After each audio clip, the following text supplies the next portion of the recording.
Alors 65, c'est une délibération qui concerne effectivement le bilan de la concertation de la ZAC du Haut-de-Sancy. Nous en avons suffisamment parlé ici même ou par voie de presse pour que j'évite de rentrer dans les détails.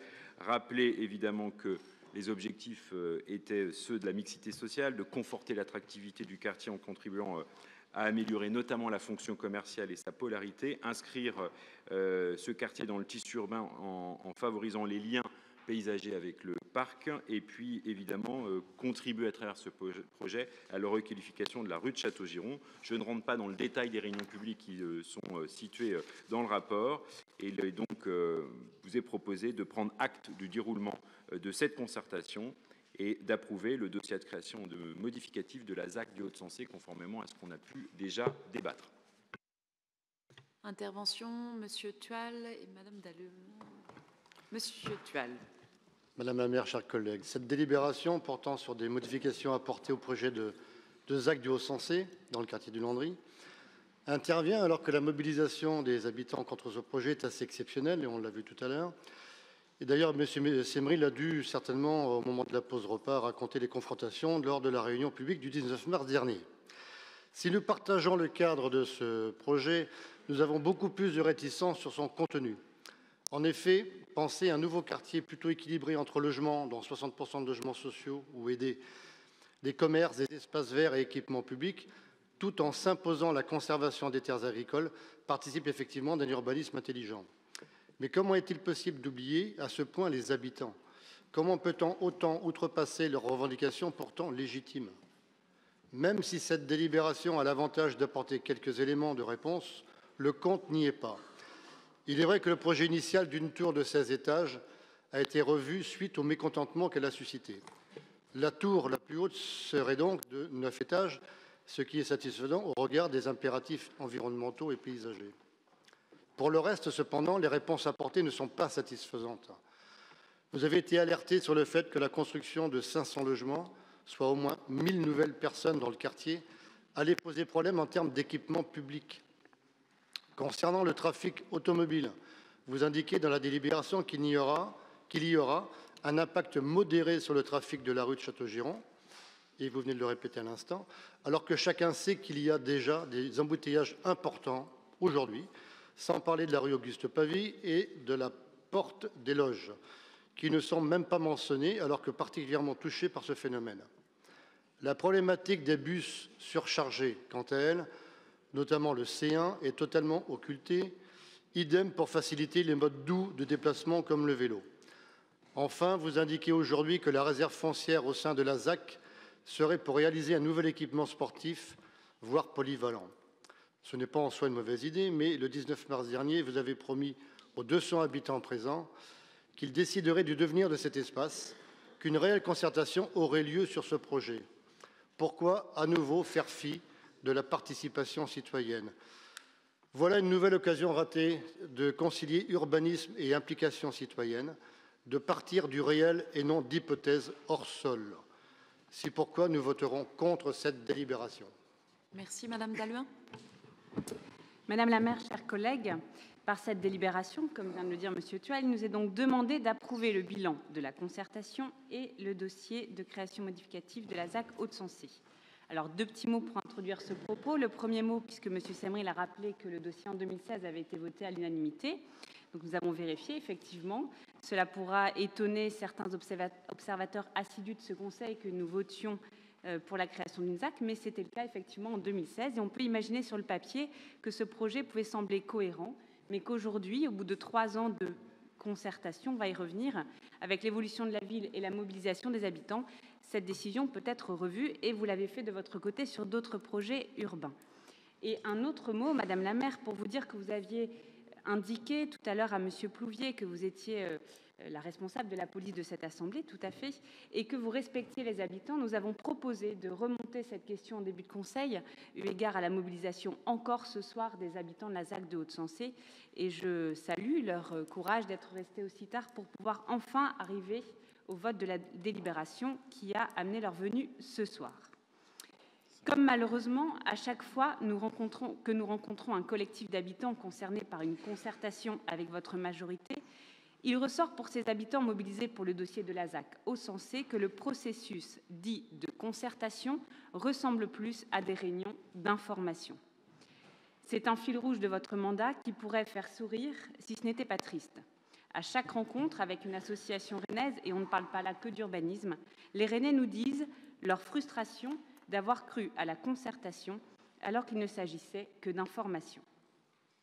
Revenons donc à ce collectif d'habitants motivés, persévérants, concernés par l'accueil de nouveaux habitants qui ont la volonté et qui s'en donnent les moyens, pour tous ceux qui auraient consulté leurs documents, de co-construire avec votre majorité cette future ZAC Hauts-de-Sancy, et ce depuis 3 ans. Alors oui, il y a la volonté de M. Semri, l'adjoint à l'urbanisme, à défaut, semble-t-il, d'avoir pu entendre votre propre projet pour ce quartier, Madame la maire, ou d'avoir rencontré les habitants.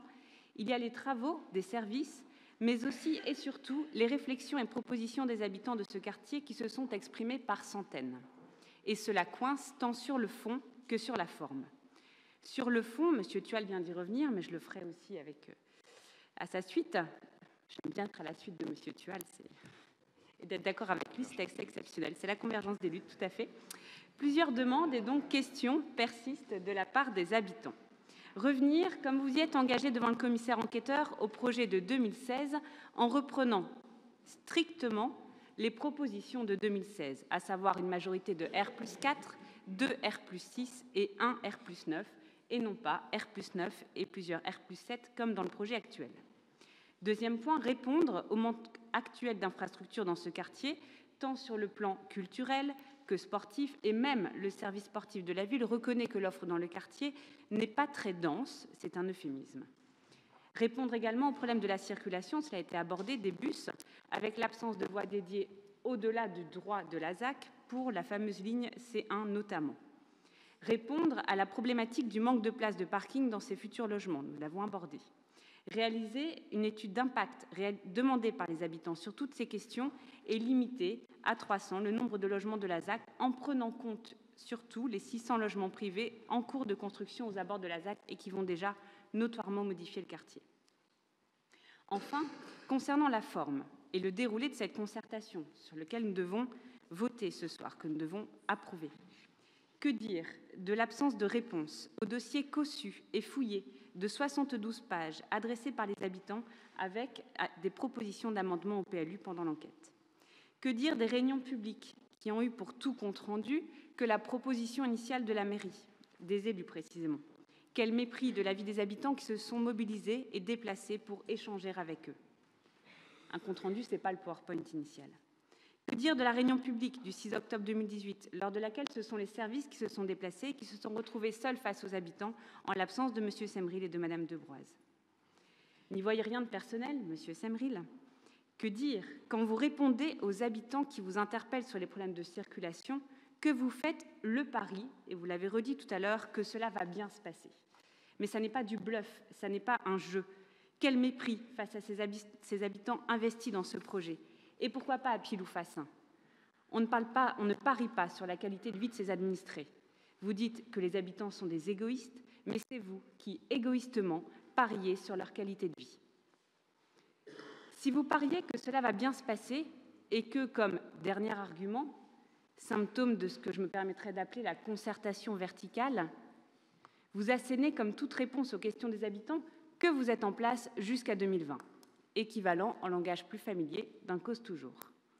Eh bien nous faisons le pari que vous ne serez plus adjoint à l'urbanisme de notre ville après 2020 et qu'à votre place, nous pourrons renouer le lien avec les Rennais tellement impliqués et actifs dans le développement de notre ville et ainsi permettre non pas d'exclure, mais d'inclure de nouveaux habitants en ayant imaginé pour eux, avec les habitants actuels, un lieu de vie, c'est-à-dire un logement, mais aussi un cadre de vie avec des infrastructures pour leur mobilité et pour leurs activités. La quantité seule n'est jamais gage de qualité. Alors, Madame la maire, parce qu'il ne s'agit pas là d'un énième dossier d'urbanisme, mais bien, comme les habitants vous l'ont dit, et grâce à plus de 1000 signatures de Rennais, à l'ouverture d'un débat public sur la problématique de la densification et de la cohérence des quartiers, nous trouverions qu'il serait de votre part plus sensé de ne pas faire voter cette délibération et de reprendre vous-même les échanges avec tous ces Rennais inquiets et en mal de démocratie. Je vous remercie. Monsieur Theuriet. Merci Madame la maire. En septembre 2016, les écologistes, comme l'ensemble de ce conseil municipal, avaient approuvé la création de la ZAC Château-Giron-Landry, aujourd'hui dénommée ZAC Hauts-de-Sancy. Nous l'avions fait à l'époque pour plusieurs raisons. Tout d'abord, la nécessité de produire des logements, et notamment des logements accessibles à toutes et tous, en cœur de ville et dans un secteur de la ville où l'évolution démographique était encore il y a peu plutôt à la baisse. L'intérêt aussi de construire des logements en bord de la rue de Château-Giron qui, de notre point de vue, doit devenir rapidement un axe majeur pour le déploiement de transports en commun en site propre depuis Champy jusqu'au cœur de Rennes. Si la ligne C1 qui emprunte cette voie aujourd'hui est de bonne qualité, des études sont engagées au niveau de Rennes Métropole pour consolider la desserte de transport en commun. La production de logements justifie d'autant une amélioration rapide de cette desserte. J'entends qu'il y a des questions de congestion sur cette rue. Si congestion il y a, et il suffit d'habiter dans le quartier pour se rendre compte, elle est plus liée à la question des déplacements domicile-travail qu'à la question de la desserte du quartier. Et donc si décongestion il doit y avoir, et nous le souhaitons évidemment, elle viendra d'abord d'une amélioration des transports en commun de l'extérieur de la ville de Rennes vers Rennes sur cette avenue, plutôt que sur une dédensification d'un projet urbain ou une moindre production de logements. Il faut aussi redire que oui, le taux d'équipement voiture, notamment dans le logement social, est bien inférieur à une voiture par ménage. Une troisième raison qui nous avait amené à voter la création de cette ZAC, c'était l'intérêt aussi, justement, d'apaiser la circulation automobile sur cette rue, qui est une rue qui est restée extrêmement routière, avec des vitesses de circulation souvent bien au-delà des 50 km/h, alors qu'elle est aujourd'hui un véritable boulevard urbain, et non plus la route de campagne qui desservait historiquement Rennes, Champy, puis Château-Giron. Le projet de ZAC prévoit en effet la création d'un plateau piétonnier aux abords de l'actuel gymnase, ce qui sera, de notre point de vue, un vrai plus pour les circulations piétonnes dans le quartier. Une autre raison, c'est la nécessité de requalifier l'actuel centre commercial du Landry. Le projet de ZAC prévoit en effet une reconstruction complète des commerces autour d'une place piétonne. L'intérêt aussi d'étendre le parc du Landry. Le projet de ZAC prévoit des cœurs d'îlots piétons et paysagers qui offriront une continuité végétale depuis le parc du Landry jusqu'à la rue du Haut-Sensé. Et puis, un projet urbain qui, en 2016, nous semblait en cohérence avec le quartier. Le projet de 2016 prévoyait en effet une mixité de construction allant de la maison individuelle jusqu'à l'immeuble de 9 étages, en passant par des tailles intermédiaires autour de 6-7 étages, ce qui correspond déjà à l'urbanisme qui est existant sur ce secteur. Nous avions donc voté le projet de ZAC, d'autant plus qu'il semblait, plutôt en 2016, faire consensus avec les habitants. Nous avions été les premiers surpris d'apprendre quelques mois plus tard, par voie de presse, que le projet voté en conseil municipal en 2016 était revu, et on nous annonçait alors un projet avec plusieurs bâtiments de grande hauteur, jusqu'à 16 étages, en contradiction de notre point de vue avec l'esprit du quartier et surtout la décision que nous avons prise en conseil municipal. Nous étions alors intervenus pour demander à pouvoir conserver le projet initial. Les habitants se sont aussi mobilisés en ce sens. Puis, vous avez dit, Madame la maire, vouloir revenir au projet initial tel que présenté dans sa première version de 2016. Aujourd'hui, on revient sur ce projet de ZAC avec une première modification du dossier. Cette modification, elle est conforme au projet qui nous avait été présenté en 2016, avec notamment des hauteurs maximum de 9 étages. Les modifications portent au final sur la démolition du gymnase, que l'on peut peut-être regretter, mais en même temps, il faut se le dire, ce n'est pas un équipement qui est aujourd'hui utilisé pour les besoins du quartier. Et le projet de ZAC, sur sa dernière version que nous avons, sur laquelle nous devons nous prononcer aujourd'hui, prévoit bien une réserve foncière pour envisager sa reconstruction, et on peut imaginer une reconstruction avec un équipement qui sera plus qualitatif que ce qui existe aujourd'hui sur ce site. La démolition du gymnase, elle a aussi un intérêt, c'est qu'elle permet la création, la consolidation d'une véritable place piétonne qui n'était pas aussi affirmée dans le projet de 2016 et que, pour notre part, nous trouvons intéressante, notamment parce qu'elle est le cœur aussi d'une nouvelle centralité commerciale de quartier. En un mot, et pour conclure, les modifications que vous soumettez à nos votes aujourd'hui sont bien conformes à la première version du projet de ZAC que nous avions approuvé en 2016, et de la même façon, nous approuverons donc le projet que vous nous soumettez aujourd'hui, ne serait-ce que par cohérence.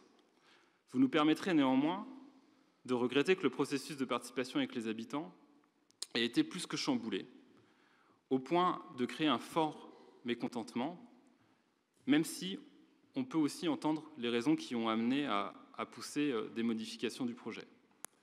Nous rappelons donc, à l'occasion de ce vote, notre volonté que nous avions exprimée déjà à plusieurs reprises, qu'une procédure de concertation, de co-construction sur les projets urbains soit clairement définie et appliquée de manière systématique avec des règles de participation qui sont connues de tous et affichées dès le départ des projets. À l'image d'ailleurs de ce qu'a pu être le budget participatif en manière d'innovation démocratique, il nous faut là aussi inventer de nouveaux outils qui permettent aux habitants de co-construire les changements de notre ville. Je vous remercie.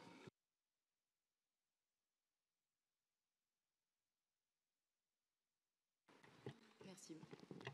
Monsieur Semri. Oui, très rapidement, parce que je me range aux derniers propos ceux de Mathieu Theuriet, parce qu'il a eu justement le temps et l'écoute pour réexpliquer tout ce qui s'est passé depuis 2016.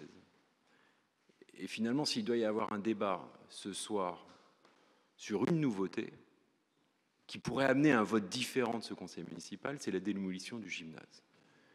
Puisque Mathieu Theuriet l'a rappelé, effectivement, ce projet a connu des évolutions malheureuses et précisément au moment où nous étions dans le débat sur la révision du PLU, avec d'autres projets, nous avons fait le choix, la maire a fait le choix de revenir parce que justement nous avons écouté les habitants. Et la modification de ce projet est aujourd'hui celui précisément que nous avions imaginé en 2016. Alors, j'en dirai pas plus parce que, vous savez, il y a énormément de projets aujourd'hui, plus de 35 ZAC en cours. Il y a des concertations qui existent partout dans ces ZAC. Nous avons des secteurs qui sont en cours de concertation, des secteurs qui ont été concertés, et puis vous avez parfois effectivement des situations un peu plus difficiles que d'autres. Ça arrive, on l'a connu, je le disais tout à l'heure, sur les Mattelware dans ce quartier. Mais puisque nous aurons le débat, je nous invite pour le prochain conseil effectivement à poser cette équation. J'avais eu l'occasion au conseil municipal précédent de le dire un peu fortement. Mais on a une équation à régler. Et ce soir, les interventions du public nous y invitent. On ne peut pas, le samedi, participer à la marche pour le climat, être d'accord pour dire qu'il faut impérativement lutter contre l'étalement urbain et la consommation des terres agricoles, voire même l'imperméabilisation des sols. Être d'accord lorsque nous faisons avec la maire de Rennes des réunions dans les quartiers dans le cadre de la révision du PLU, en annonçant qu'effectivement nous nous engageons pour les années qui viennent dans l'intérêt de nos enfants à ce que tous les projets de construction se fassent sur 95% des surfaces déjà existantes de la ville et qu'à aucun moment nous ayons eu une contestation, parce que moi je veux bien la contestation, nous sommes en démocratie, on peut ne pas être d'accord, et on peut dire, ben non, moi je veux de l'étalement urbain, je veux qu'on crée la conurbation entre toutes les communes, ça peut être un choix politique, qui amène effectivement des conséquences sur la question de la densité des hauteurs, mais ça fait 3 ans que dans le cadre de Rennes 2030, nous avons été dans tous les quartiers débattre de ce sujet qui dépasse largement le seul prisme du quartier. Et donc, je crois qu'on est à peu près d'accord sur le diagnostic, je crois qu'on est à peu près d'accord sur les enjeux, celui notamment d'accueillir, de continuer d'accueillir. Quand je présente une délibération précédemment où on fait 25 logements sociaux et 25 logements aidés qui permettront effectivement d'injecter dans l'organisme foncier solidaire des logements qui permettront à des jeunes ménages de pouvoir accéder à la propriété à Rennes à des prix largement inférieurs à ceux du prix du marché, là aussi, on peut ne pas être d'accord. Mais je ne l'ai pas entendu sur ces bancs comme dans les réunions publiques. Donc nous aurons un débat dans les prochains mois sur la question de l'urbanisme, sur la question de la densité. Bien, c'est ça le sujet. Comment on traite l'équation? On évite l'étalement urbain, on continue d'accueillir, mais on ne fait pas de densité? Moi, je ne sais pas faire. Donc, on aura ce débat, projet contre projet, mais si, à un moment donné, sur ces bancs, il n'y a pas de divergence sur le diagnostic, si, sur ces bancs, il n'y a pas de divergence sur les enjeux, eh bien, je pense qu'on aura un grand moment de vérité, Madame la maire. On aura un grand moment de vérité. Et je l'attends, parce qu'on peut personnaliser le débat, la contestation sur tel ou tel élu, mais derrière, l'enjeu, c'est de faire en sorte que nous laissions aux générations futures une ville durable. Et on l'a dit là aussi pendant la révision du PLU, une ville durable, c'est quelques piliers qui ne s'opposent pas, mais qui sont complémentaires. Le logement, bien sûr. La mobilité, nous sortons d'un grand moment de conférences et de débats à l'échelle métropolitaine, in-out. On a parlé certes des mobilités de demain, mais on a aussi parlé des mobilités d'aujourd'hui et de l'impérieuse nécessité d'assurer des modes de transport performants pour tous. Des intervenants américains, des intervenants chinois, de Hong Kong, du monde entier nous disaient que c'était effectivement un enjeu primordial pour le développement des villes. Là aussi, je crois que nous n'avons pas entendu de contestation sur le tracé et sur l'objet même de la deuxième ligne de métro. Et lorsque nous disons effectivement que les 3/4 des Rennais, dans moins de quelques mois, seront à moins de 500 mètres d'une station de métro, là aussi, c'est une décision politique majeure, parce qu'elle permettra à chacun de pouvoir être mobile. Et je l'ai dit aussi, cette deuxième ligne de métro, dans son ouverture, verra des conséquences positives sur l'ensemble des déplacements, automobiles, voitures solo, mais également sur la nécessité de ne jamais délier le réseau bus avec le réseau métro. Logement, mobilité, nature. Enfin, je crois que là aussi, on est tous d'accord. Et donc, c'est un élément déterminant pour rafraîchir les villes, empêcher le réchauffement climatique et faire en sorte que la qualité de vie soit accolée, sans jamais dissocier avec l'enjeu écologique. Et puis, je rajouterai évidemment l'emploi, parce qu'on l'a eu l'occasion de le dire, essentiel de garder l'emploi et tous les emplois. Tous les emplois. Et finalement, ces 4 piliers eh bien, fondent la durabilité d'une ville. C'est précisément ce que nous avons proposé dans le cadre de la révision du PLU. C'est précisément ce qui est en débat aujourd'hui, Madame la maire, avec l'ensemble des communes dans le cadre de l'organisation du premier plan local d'urbanisme intercommunal. Et c'est précisément ces 4 piliers qui nous ont guidés dans le projet des Hauts-de-Sensé, comme c'est précisément ces 4 piliers qui nous guident dans l'ensemble des projets d'aménagement. Mais nous aurons ce grand débat et nous aurons donc ce moment de vérité, parce que, vous savez, on est en démocratie, donc chacun est libre, y compris de voter pour et puis de voter contre, mais on doit tout simplement, face aux Rennais, d'assurer au moins une explication dans son évolution de son vote, mais sur les bancs de la majorité, vous constaterez qu'il y a toujours cette cohérence, parce que nous sommes tirés par ces valeurs qui nous guident au quotidien pour en faire en sorte que cette ville n'exclue pas et appréhende la problématique urbaine qui n'est pas propre à Rennes. Toutes les villes du monde sont confrontées à ces questions-là, et bien que nous les abordions non pas au gré du vent ou des humeurs, mais bien ancrées sur ces valeurs. Je vous remercie. Je vous remercie, Monsieur Semril. Vous auriez pu aussi ajouter la question du pilier social et la manière dont, au-delà de la construction elle-même, c'est ce qui se joue de manière plus forte encore, c'est la question de l'accueil, mais surtout de la capacité de chacune et de chacun, quels que soient les revenus, à pouvoir se loger à Rennes et à ce que la rareté de l'immobilier n'entraîne pas la cherté qui entraîne l'exclusion. Et vous auriez à ce titre rappelé en quoi la programmation, mais vous l'avez fait en début de ce Conseil, se veut exemplaire du point de vue du programme local de l'habitat et notamment le fait que nous ayons une part importante de production de logement social autant que de logements en accession aidée pour que toutes les familles qui le souhaitent puissent accéder à la propriété. C'est un élément essentiel de ce pacte rennais et je veux le souligner. Et puis l'autre élément, puisque les uns et les autres ont pu m'interpeller directement, c'est la question du pilier démocratique. Et au risque de susciter quelques sourires ou colibets, je veux y revenir un instant quand même.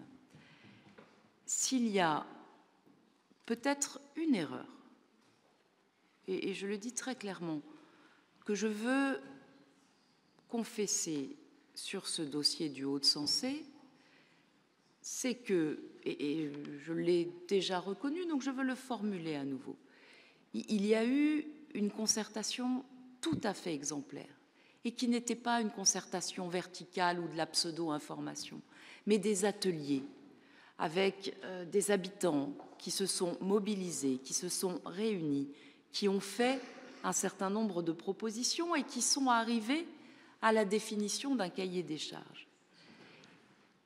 C'est ce qui avait conduit au vote unanime de notre Conseil, ça a été rappelé par notre collègue Mathieu Teurier. Et je le rejoins sur le fait que lorsque le travail technique s'est poursuivi, les urbanistes qui nous accompagnent ont fait des propositions alternatives qui, effectivement, ont pu nous sembler intéressantes. Et c'est ces propositions alternatives qui ont ensuite été présentées. Je dois reconnaître, constater qu'elles ont manifestement troublé, qu'elles n'étaient pas conformes aux attentes exprimées et que surtout, elles ont pu, ce que je peux comprendre, interroger les habitants qui s'étaient investis dans la concertation et qui ne se reconnaissaient plus dans ce projet. Et c'est pour ça que, très clairement, au nom de la parole donnée, au nom du respect de l'engagement des habitants, nous revenons à un projet qui est celui qui avait fait l'objet de discussions avec les quelques améliorations depuis qui ont été suggérées et que nous retenons. L'histoire du processus est celle-là. Et je crois véritablement que nous avons à être totalement respectueux des procédures de concertation que nous lançons. Mais être respectueux des procédures de concertation, ça ne veut pas dire que ne peuvent pas perdurer un certain nombre d'oppositions, et elles sont légitimes à s'exprimer. Il n'empêche que ces oppositions ne sont pas celles de tous les habitants, sont celles de quelques habitants, mais qu'à un moment donné, la concertation, il arrive qu'elle échoue à créer le consensus. Et donc je constate qu'effectivement, il y a un certain nombre d'habitants qui s'opposent. Je ne laisserai pas dire que ça invalide la concertation et que ça altère l'exigence qui est la nôtre en matière de démocratie locale. Mais la démocratie, elle exige à un moment donné que soient posés les débats, que le cas échéant soient posés aussi les clivages et qu'ensuite ils soient tranchés. C'est ce que nous faisons dans cette instance, mais en parfaite transparence et je veux le dire en parfait respect de toutes les opinions qui se sont exprimées, y compris de celles qui ont travaillé pendant de longs mois de manière solide et argumentée sur le processus de concertation. Donc je soumets aux voix ce rapport 65. Est-ce qu'il y a des oppositions? Des abstentions? Le rapport est adopté et nous retrouverons, comme nous l'avons dit, le débat sur la densité au mois de juin, alors que la pétition aura été réceptionnée par le conseil municipal.